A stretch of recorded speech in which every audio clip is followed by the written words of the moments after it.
The time for speculation is over. It is what happens now that matters. Two proud footballing nations on tenterhooks. We had to go to Rome and get a draw or better to qualify.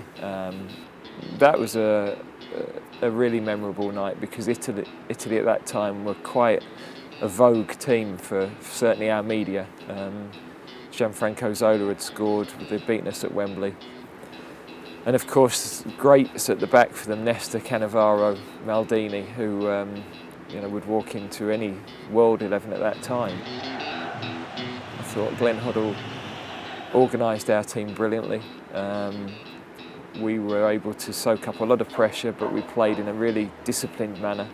We almost played the game in an Italian manner, which was something that Glenn had spoken to us about before the game. People like Paul Gascoigne and David Batty were outstanding that night. I think Ince got a lot of the credit because he ended up with a headband on, but he was actually off the field for about half an hour of the game. So I think everybody thought, well, we'll do all the work, Ince, and you take the headlines at the end.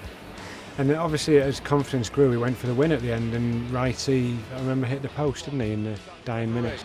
Wright chases, Peruzzi hesitates, and Ian Wright goes on. It's still Wright, can he score? He's hit the post! Well, he did. He had a great chance to win it for us, but then I think he hit the post, and then Italy from that broke immediately down the other end, and Christian Vieri just put a header over the bar. With Del Piero. Oh! So there was a 30 seconds where you thought we'd won it and gone through, and then, oh, hang on, we're out. So it was a real dramatic 30-45 seconds of football. England have qualified for the 1998 World Cup finals. But a really memorable night to go there and get a clean sheet.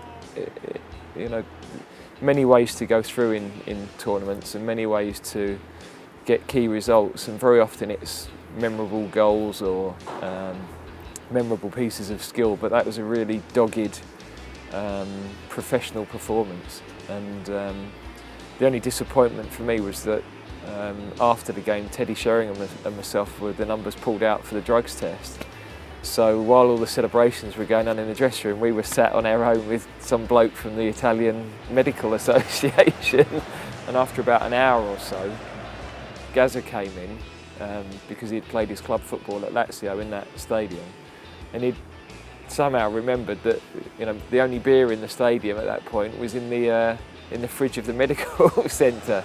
So he came in and cleared the last couple of beers out that we had our eyes on for once we'd finished.